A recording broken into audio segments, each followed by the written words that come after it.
फिलहाल के रुझान में। लेकिन चुनाव आयोग कह रहा है कि हिमाचल प्रदेश में कांग्रेस को बढ़त मिलती हुई दिखाई दे रही है। हिमाचल प्रदेश में कांग्रेस को बढ़त मिलती हुई दिखाई दे रही है।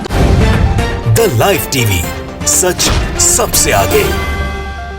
दोस्तों, मैं बास हफीज हूं। दोनों राज्यों के जिनके चुनाव हुए थे उनके अब परिणाम आना शुरू हो गए। इनिशियली शुरुआती ट्रेंड्स आए थे और अब दोनों ही राज्यों में निर्णायक बढ़त की तरफ अलग अलग राजनीतिक दल बढ़ रहे हैं। हिमाचल प्रदेश ने भारतीय जनता पार्टी को झटका दे दिया है और कांग्रेस की सरकार जो है हिमाचल प्रदेश के अंदर बनती हुई दिख रही है बहुमत के साथ। जो 3 दूसरे प्रत्याशी जीत रहे हो भाजपा के भले ही बागी हो, लेकिन उनको मिला के भी भारतीय जनता पार्टी के बारे में कहा जा रहा है कि वो चुनाव के बाद जो परिणाम आ रहे हैं उनके हिसाब से वो सरकार नहीं बना सकती है। मैं आपको दिखा देता हूं जो आज तक ने परिणाम फ्लैश किए हैं।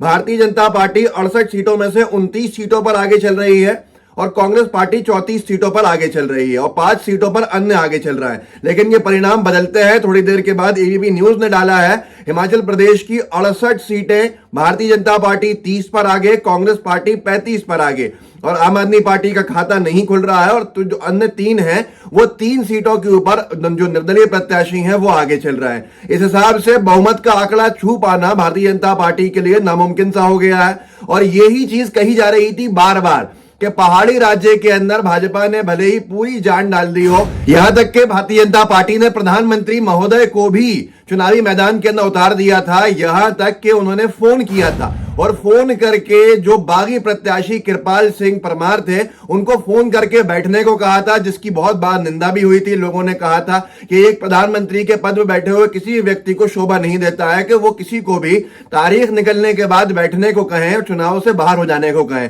लेकिन उसके बावजूद भी वो चुनावी मैदान में डटे रहे थे और आज जो परिणाम आए हैं उसने भारतीय जनता पार्टी को काफी कुछ हिला के रख दिया। मैं ये कहूंगा कि क्योंकि भाजपा का सीधे दौर के ऊपर एक मुख्यमंत्री कम हो रहा है। हिमाचल प्रदेश में उनकी सरकार थी। और मैं आपको एक और चीज दिखा देता हूं कि बहुत से लोग कह रहे होंगे कि ये बढ़त बन रही है, बीजेपी बढ़ सकती है। चुनाव आयोग क्या कह रहा है और चुनाव आयोग जो कह रहा है उसको सीधे तौर के ऊपर एबीपी न्यूज की एंकर जो है उन्होंने बोला है वहां कि चुनाव आयोग कह रहा है कि कांग्रेस को बढ़त मिल रही है। जरा सुन लीजिए। बीजेपी के बागी हैं, अगर उनको जोड़ भी लिया जाए तो 30+3 फिलहाल के रुझान में। लेकिन चुनाव आयोग कह रहा है कि हिमाचल प्रदेश में कांग्रेस को बढ़त मिलती हुई दिखाई दे रही है। दुष्यंत गौतम का मैं रुख करूंगी। अब यहाँ पर एक और झटका बीजेपी के लिए यह है कि जो मैनपुरी लोकसभा सीट पे परिणाम आ रहे हैं उसमें डिंपल यादव समाजवादी पार्टी में 65,000 वोटों से आगे हो गई हैं। तो ये सारे के सारे जो है एक तरफ जो बीजेपी के बारे में कहा जा रहा था कि भारतीय जनता पार्टी बहुत बड़ा काम करके दिखाएगी और सब कुछ क्लीन स्वीप कर देगी, वैसा नहीं हुआ है। गुजरात के अंदर भाजपा अपनी सरकार बचाने में सफल दिख रही है, लेकिन उसके बावजूद भी हिमाचल प्रदेश में भाजपा को तगड़ा झटका लग रहा है और एमसीडी तो बीजेपी के हाथ से निकल ही गया है। दिल्ली का जो नगर पालिका है वो आपके सामने है। प्रधानमंत्री महोदय ने हर जगह पर जम के प्रचार किया था और खूब वोट मांगे थे। उसके बावजूद भी 1/3 ही चुनाव के अंदर बीजेपी को फायदा नजर आया और हिमाचल प्रदेश में कांग्रेस पार्टी कोई भी कमी छोड़ना नहीं चाहती है। जिस तरह के परिणाम अब निर्णायक बनते जा रहे हैं, कांग्रेस पार्टी 35 सीटों से आगे बढ़ रही है, भारतीय जनता पार्टी 30 सीटों में सिमटती हुई दिख रही है और 68 विधानसभा सीट्स का यह राज्य जो है कांग्रेस की झोली में जाता हुआ दिख रहा है। इसके बाद कांग्रेस पार्टी ने अपने 2 दिग्गज नेताओं को, एक पूर्व मुख्यमंत्री हैं भूपेंद्र हुड्डा जी जो बड़े दमदार नेता माने जाते हैं और दूसरे अभी वर्तमान मुख्यमंत्री हैं छत्तीसगढ़ के भूपेश बघेल जी, इन दोनों को ही हिमाचल प्रदेश के लिए रवाना कर दिया है ताकि विधायक जो जीत रहे हैं उनको सुरक्षित रखा जा सके और किसी भी तरह की हॉर्स ट्रेडिंग के लिए कांग्रेस पार्टी कोई कमी नहीं छोड़ रही है। ये एक क्विंट ने छापा है, Bhupendra Hooda Bhupesh Baghel deputed in Himachal Pradesh to keep MLA safe. एक पूर्व मुख्यमंत्री और एक वर्तमान मुख्यमंत्री को कांग्रेस पार्टी ने तैनात कर दिया है हिमाचल प्रदेश में विधायकों के लिए और विधायकों को बुलाया जाने लगेगा और विधायकों को एक जगह पर रख लिया जाएगा ताकि किसी भी तरह की हॉर्स ट्रेडिंग को भारतीय जनता पार्टी अंजाम नहीं दे सके। आप सोचिए लोकतंत्र को बचाने के लिए आजकल कितने कदम उठाने पड़ रहे हैं और आज पूरे देश के अंदर एक चीज ये मशहूर हो गई है कि अगर बीजेपी चुनाव नहीं जीतती है तो विधायकों को अपने पाले में लाने के लिए हर संभव प्रयास करती है। लेकिन दोनों ही कद्दावर नेता हैं, दोनों ही दिग्गज नेता हैं। भूपेंद्र हुड्डा की बात की जाए या फिर भूपेश बघेल जी की बात की जाए, ये दोनों ही हिमाचल प्रदेश के अंदर अब सरकार बनाने के लिए अपने अपने काम करने के लिए वहां पहुंच गए हैं। जिस तरह की खबर बीजेपी ने पहले कही थी कि वो सारे ही चुनाव जीतेगी, वैसा नहीं हुआ। हाँ, गुजरात के अंदर भारतीय जनता पार्टी को एक ऐतिहासिक जीत की तरफ बढ़ता हुआ आप देख सकते हैं। उसके रीजन क्या रहा है, उसके लिए चिंता करनी चाहिए कि 151 सीटों के ऊपर भाजपा आगे चल रही है।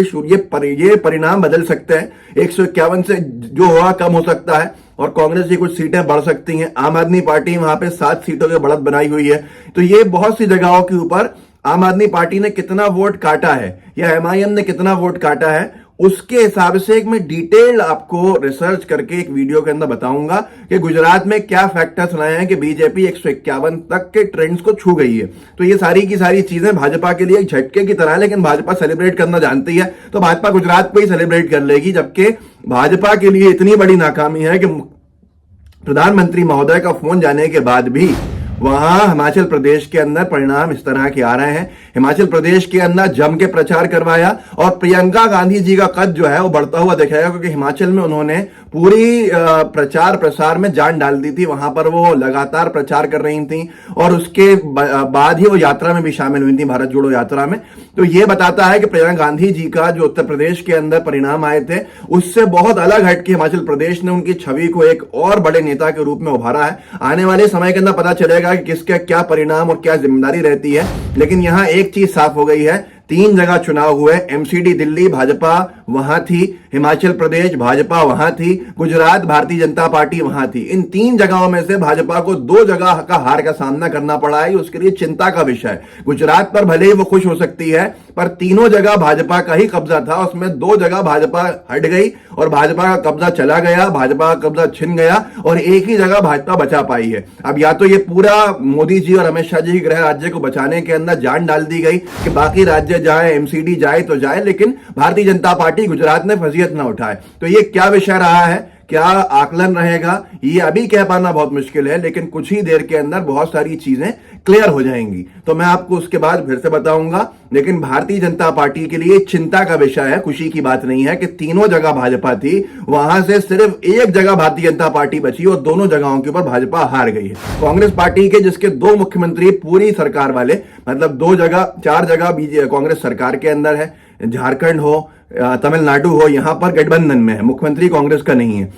छत्तीसगढ़ और राजस्थान दोनों जगह मुख्यमंत्री कांग्रेस के रहे। अब तीसरा और मुख्यमंत्री बनता हुआ दिख रहा है कांग्रेस पार्टी का हिमाचल प्रदेश में। तो कांग्रेस की 3 जगह पूर्ण बहुमत की सरकार हो जाएगी और 2 जगह गठबंधन की सरकार हो जाएगी। तो कांग्रेस पार्टी ने कुछ खोया नहीं है, उसने पाया है। और भारतीय जनता पार्टी के 1 मुख्यमंत्री और एमसीडी कम होना भाजपा के लिए चिंता का विषय। इस वीडियो को आगे बढ़ाइएगा, लोगों को जागरूक कर सकते हैं, कीजिए। व्हाट्सएप ग्रुप्स होंगे उनमें शेयर कीजिएगा, साथ में लाइव टीवी को सब्सक्राइब भी कीजिएगा और बेल आइकन भी दबाइएगा। जय हिंद, जय भारत। द लाइव टीवी, सच सबसे आगे।